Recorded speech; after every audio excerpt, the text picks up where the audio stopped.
नमस्कार. स्वामी समर्थ अनुभूती या चॅनलमध्ये आपलं मनापासून स्वागत आहे. श्री स्वामी समर्थ. स्वामी भक्त हो, आज एका ताईने आपल्याला अतिशय सुंदर असा अनुभव शेअर केलेला आहे. त्या ताई सांगतात की आज आज माझा जो संसार उभा आहे तो फक्त आणि फक्त स्वामींच्या सेवेमुळे उभा आहे, स्वामींच्या कृपेमुळे उभा आहे. आणि केंजळे दादांनी जी सेवा दिलेली होती, केंजळे दादांनीच मला या मार्गात म्हणजे माझा संसार वाचवण्याचा, मी चुकीच्या मार्गाला लागलेले होते. म्हणजे मला काहींना डिवोर्स घेण्यासाठी म्हणजे काहींना डिवोर्स नकोय म्हणून सेवा घेतात, संसार वाचवण्यासाठी सेवा घेतात. पण माझं मन इतकं म्हणजे माझ्या मनात राग भरला होता माझ्या मिस्टरांविषयी की मी डिवोर्स घ्यावा म्हणून सेवा म्हणजे स्वामींकडून सेवा घेत होते, केंद्रीय दादांकडून सेवा घेत होते. तर असाच काही या ताईंचा अनुभव आहे. तो अनुभव तुम्ही शेवटपर्यंत नक्कीच ऐका, की तुम्हालाही समजेल की बाबा म्हणजे काही महिला किती मोठ्या संकटात असतात, पण त्यातून सुद्धा स्वामी त्यांना बाहेर काढतात. तर आपल्या चॅनलवर जर कोणी नवीन स्वामी भक्त असतील, स्वामी सेवेकरी असतील, तर त्यांनी आपल्या चॅनलला सबस्क्राईब करायला विसरू नका. तर चला मग ताईंच्या अनुभवाला सुरुवात करूया. ताई सांगतात की मी स्वामी सेवेमध्ये खूप दिवसापासून आहे आणि माझी आणि केंजळे दादांची सुद्धा चांगली ओळख असल्यामुळं म्हणजे दादा जो काही मनात कुठलाही प्रश्न असू द्या, तर मी लगेच दादांना फोन करते आणि माझा जो काही प्रश्न असेल किंवा काही अडचणी असतील किंवा काही मला जर सांगायचं असेल दादांना, तर मी नक्कीच म्हणजे दादांना सांगते आणि मला खरंच त्याच्यातून खूप मोठा मार्ग मिळतो, खूप चांगली म्हणजे मार्गदर्शन मिळतं. मला काय करावं काही सुचत नसलं ना, तर मी सरळ दादांना विचारते. तर ताईंच्या बाबतीमध्ये असं झालं की ताई सांगतात मी म्हणजे माझं तर लव्ह मॅरेज आहे. लव्ह मॅरेज असताना म्हणजे माझ्या घरच्यांच्याही पसंतीचं नव्हतं. म्हणजे माझ्या घरचे, माझे माहेरचेही तयार नव्हते आणि सासरचेही तयार नव्हते. आणि माझे मिस्टर हे मुंबईला चांगल्या म्हणजे कंपनीमध्ये कामाला होते. पण त्यांनी म्हणजे गाव होतं तिथे, म्हणजे असं थोडंसं ग्रामीण भाग होता. तशा पद्धतीत सुद्धा मी त्यांच्यासोबत ऍडजस्ट केलं. दोन्ही टाइमचं जेवण चुलीवरती बनवून खाल्लं. पण त्याच्यामध्ये कधीच मी अशी तक्रार केली नाही की तुम्ही मला इथेच का ठेवता, मग आपल्याकडे पैसेच नाहीयेत, म्हणजे अशा तुम्ही तर बोलले होते की खूप चांगलं आहे मग असं तसं. पण जशी परिस्थिती तसं मी त्या परिस्थितीला तोंड दिलं आणि त्यांची साथ दिली. मग ताईंना पुढे जाऊन असं वाटायचं की माझे मिस्टर असे चेंज का झाले बरं. 4 वर्षानंतर जेव्हा त्यांना एक मुलगी झाल्याच्या नंतर सुद्धा त्यांच्यामध्ये एवढे वादविवाद व्हायला लागले की अक्षरशः म्हणजे त्यांच्या सासूबाईंच्या तर मानाने नव्हतंच आणि आजही नाहीये. म्हणून त्यांना असं वाटायचं की हे दोघं एवढं चांगले राहत आहेत, तर मग म्हणजे बघा विचार करा की घरातलीच म्हणजे जी मुलाची आई असते तिलाच आपल्या मुलाचा संसार म्हणजे चांगला चाललेला बघवत नाही, तर मग ती खरी कशी आई असेल, तुम्ही विचार करा. तर त्या ताई सांगतात की त्यांनाच नको होता आणि आमचं थोडंसं चांगलं चाललेलं बघितलं की त्या काहीतरी म्हणजे त्यांना बाहेरच केलेलं होतं, म्हणजे करणी केलेली होती की जेणेकरून ते माझ्यासोबत व्यवस्थित वागले नाही पाहिजेत किंवा आमच्यामध्ये सतत भांडणं झाली पाहिजेत. अशा म्हणजे चांगलं काहीच चालू नये म्हणून त्यांनी माझ्या मिस्टरांवर खाण्याद्वारे करणी केली होती. आणि मग त्यांनी काही चढ उतार केले की आमच्यामध्ये भांडणं व्हायचे आणि ते भांडणं इतकी विकोपाला जायची की अक्षरशः त्या ताईंना म्हणजे ते सरळ त्यांचे मिस्टर माझे एवढा दिवस म्हणजे 5 मिनिट न राहणारा माणूस सुद्धा त्यांना म्हणतोय की तुझं काहीतरी बाहेर चालू आहे म्हणून. म्हणजे मी जरी साधी फोनवर जरी घरच्यांसोबत बोलत असली तरी पण त्यांना डाऊट यायचा की बाबा ही दुसरंच कोणासोबत तरी बोलतीये म्हणून.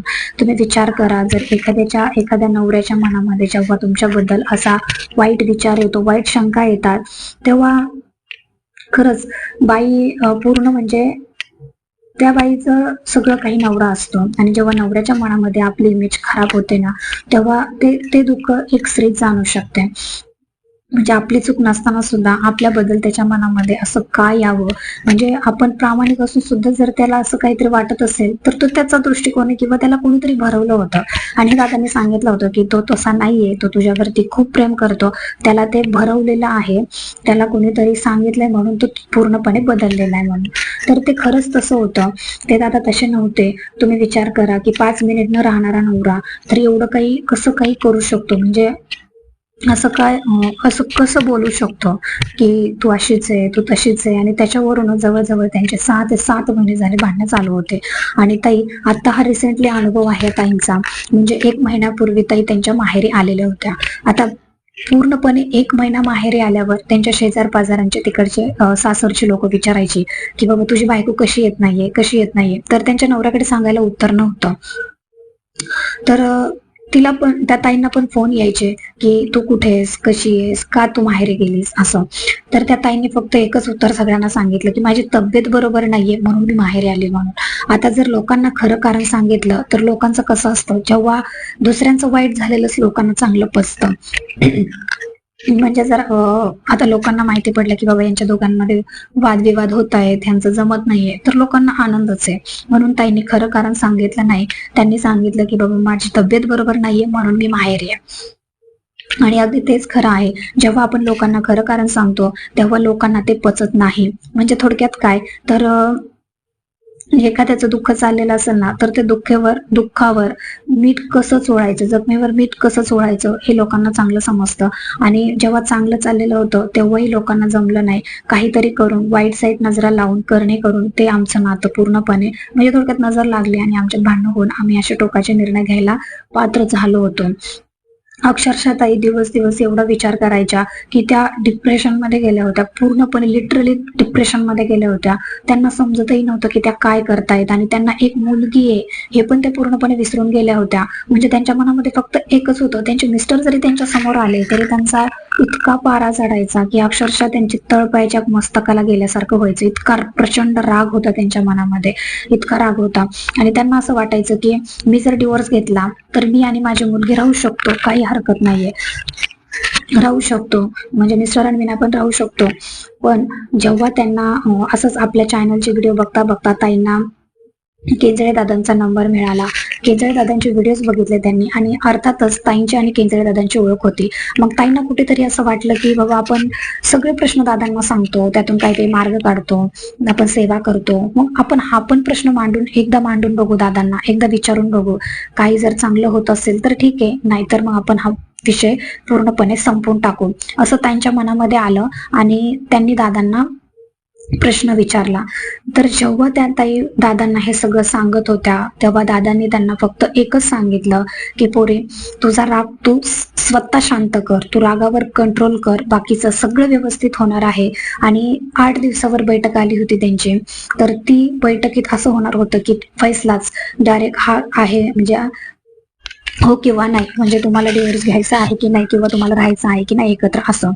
पण जेव्हा मी दादांना बोलले तेव्हा दादांनी फक्त एकच सांगितलं की ती बैठकीत किती जणी येऊ द्या, काही होऊ द्या, पण तू म्हणजे तुमचा संसार उद्ध्वस्त होणार नाही, तुम्ही परत एकत्र येणार आहे.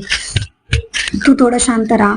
त्याने जरी एखादा दुसरा काही जरी शब्द बोलला तरी तू फक्त तुझ्या रागावरती कंट्रोल कर आणि सगळं व्यवस्थित होईल.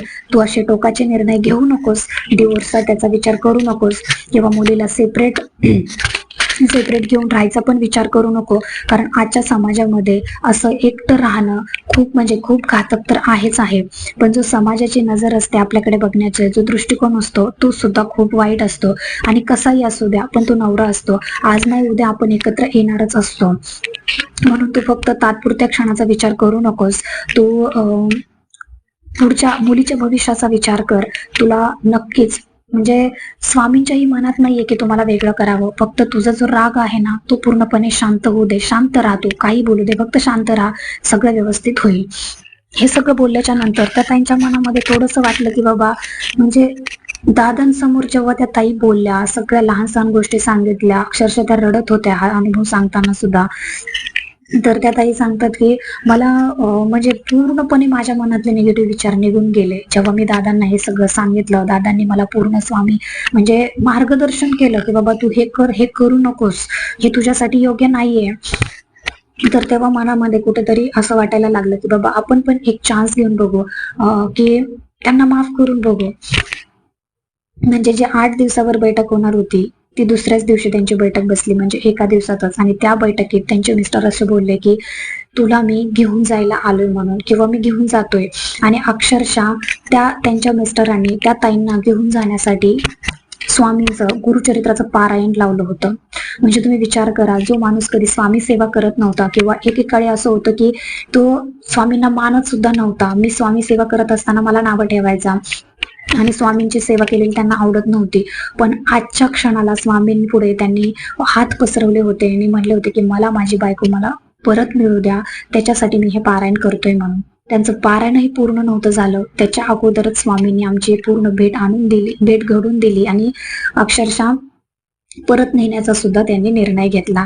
म्हणजे तुम्ही विचार करा, जेव्हा स्वामींच्या मनातून असताना तर स्वामी कुठल्याही रूपामध्ये येऊन आपली भेट घडून आणतात आणि ते आपल्याला परत एकत्र ठेवतातच. कारण स्वामींना माहिती आहे की आपल्या भविष्याचं काय होणार आहे किंवा पुढे जाऊन आपलं भविष्य काय आहे. कारण चुकी ही दोघांचीही नव्हती, पण त्यांच्या दोघांना वेगळं करण्याचं हा कारण म्हणजे त्यांचं तिसऱ्याच होतं. त्यांच्यावर नकरणी केलेली होती, त्यांच्यावर नजर लागलेली होती, वाईट नजर होती लोकांची, म्हणून त्यांच्यामध्ये असे वादविवाद होत होते. मग त्यांना समजलं की बाबा आपली बायको चुकीची नव्हती म्हणून, आणि आपणही पूर्णपणे चुकीचा निर्णय घेत होतो. पुढे जाऊन जर मुलीचा भविष्याचा विचार केला तर हे खरंच खूप चुकीचं होतं. कारण 4 वर्ष जर तिचंही खरं नसतं किंवा त्यांचं, त्या ताईंना फक्त एवढंच वाटायचं की बाबा ह्या माणसासाठी मी खूप काही झेललंय, खूप काही त्रास सहन केलेला आहे, मग या माणसाला आता अशी का जाणीव होत नाही की मी त्यांच्यासाठी केलंय म्हणून किंवा आपल्या संसारासाठी केलंय म्हणून. ते अचानक असे का वेगळे विचार करायला लागले हे ताईंना समजत नव्हतं. पण कुठेतरीच म्हणतात ना की जेव्हा आपल्या प्रारब्धाचे भोग येतात किंवा आपली वेळ येते तेव्हा स्वामी नक्की आपल्याला बुद्धी देतात की बाबा तू हे करू नकोस, हे तुझ्यासाठी योग्य नाहीये, हा मार्ग तुझ्यासाठी चांगला नाहीये. म्हणजे ह्या ज्या गोष्टी आहेत ना त्या फक्त आणि फक्त स्वामींच्या सेवेमुळेच त्यांना म्हणजे एवढा फरक पडला बुद्धीमध्ये म्हणा, किंवा जो काही योग्य मार्ग असतो त्याच्यातून बाहेर निघण्याचा तो पूर्णपणे योग्य मार्ग मिळाला. आणि त्या सांगतात की हा चमत्कार फक्त आणि फक्त स्वामींच्या सेवेचा आहे, आणि स्वामींच्या सेवेचा मार्ग म्हणजेच केंजळे दादांनी मला खूप खूप म्हणजे खूप मार्गदर्शन केलं या गोष्टीमध्ये. आणि आजही ते माझी विचारपूस करतात की बाबा पुरी तुझं कसं चाललेलं आहे, व्यवस्थित आहे का. म्हणजे तुम्ही विचार करा, एका बापाच्या ठिकाणी ठेवून ते म्हणजे अक्षरशः बाप जशी आपली वडील जशी आपली काळजी घेतात अगदी तशीच काळजी केंजळे दादा घेतात. आणि खरंच केंजळे दादा म्हणजे स्वामींचंच रूप आहेत, आणि त्यांच्या रूपात येऊनच स्वामींनी त्या ताईंना खूप धीर दिला आणि त्यांचा संसार त्यांना परत मिळाला.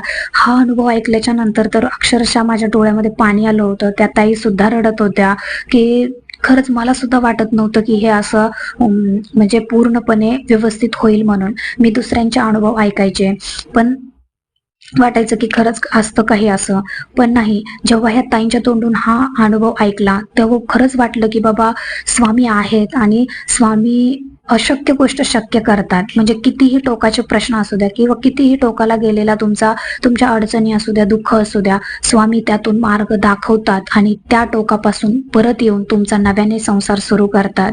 ताई सांगतात की केंजळे दादांनी दिलेली सेवा मी अगदी मनापासून केली. त्यांनी 41 दिवसांची सेवा दिलेली होती मला, आणि अक्षरशः 41 दिवसच काय, फक्त 10 ते 15 दिवस झाले होते, आणि 10 ते 15 दिवसातच मला इतका छान अनुभव दिला ना स्वामींनी, खूप छान अनुभव दिलेला. कारण जी बैठक 8 दिवसात पडणार होती ती बैठक एकाच दिवसात पडली आणि माझा पूर्णपणे प्रश्न सुटला. म्हणजे राहिलेले जे काही दिवस आहेत, 41 दिवसातली 15 दिवसाची सेवा झाली, त्यातले राहिलेले दिवस आहेत, त्या ताई सांगतात की मी पूर्णपणे म्हणजे माझा जरी प्रश्न सुटला असला तरी सुद्धा मी सेवा पूर्ण करणार आहे. कारण आपण असं करत नाही की जेव्हा म्हणजे आपण प्रश्न सुटला म्हणून स्वामींची सेवा अर्धवट सोडायची, असं नाही. तुम्ही ती सेवा पूर्ण करा आणि बघा तुमच्या आयुष्यामध्ये किती बदल होतात किंवा तुमचं आयुष्य किती फुलून जातं. जेव्हा आपल्यावर स्वामींची कृपा होते तेव्हा खरंच खूप म्हणजे खूप मनाला आनंद होतो, समाधान मिळतं, आणि आपण एक प्रामाणिकपणे नातं निभवल्याचंही समाधान एक वेगळंच असतं. म्हणजे आज ताई सांगतात की आज जो संसार उभा आहे तो फक्त आणि फक्त केंजळे दादांमुळे आणि स्वामींच्या सेवेमुळेच उभा आहे, यात काही शंका नाहीये. कारण जेव्हा स्वामी आपल्यावर कृपा करतात तेव्हा खरंच इतकं भरभरून देतात ना, इतकं भरभरून देतात की अक्षरशः स्वामींपुढे काय मागावं हाच प्रश्न पडतो. की म्हणजे जेव्हा आपण स्वामींची मनापासून सेवा करतो ना तेव्हा स्वामी आपल्यावरती कृपा करतातच, यात काही शंका नाहीये. तर या ताईंचा अनुभव खरंच खूप अंगावर शहारे आणणारा होता. अक्षरशः ताई जेव्हा अनुभव सांगत होत्या तेव्हा माझ्याही डोळ्यात पाणी होतं, त्यांच्याही डोळ्यात पाणी होतं, कारण अनुभवही तसाच होता. तुम्ही विचार करा, काही लोक संसार वाचवण्यासाठी सेवा घेतात आणि ह्या ताई डिव्होर्स घेण्यासाठी सेवा करत होत्या. म्हणजे त्यांची मानसिकता जी होती ती पूर्णपणे बदललेली होती. पण तीच मानसिकता, तेच विचार स्वामींनी पूर्णपणे त्यांचे सकारात्मक केले आणि आज ते दोघं जण एकत्र आहेत. त्यांना एक छोटी मुलगी आहे आणि ते सगळं व्यवस्थित सुद्धा चालू आहे. म्हणजे हे शक्य झालं ते फक्त स्वामींच्या सेवेमुळेच. तर ह्या ताईंचा अनुभव तुम्हाला कसा वाटला मला कमेंट करून नक्की सांगा. आवडला असेल तर आपल्या चॅनलला लाईक, शेअर आणि सबस्क्राईब करायला विसरू नका. तर भेटूया अशाच एका नवीन अनुभवासोबत. तोपर्यंत सर्वांना श्री स्वामी समर्थ. धन्यवाद.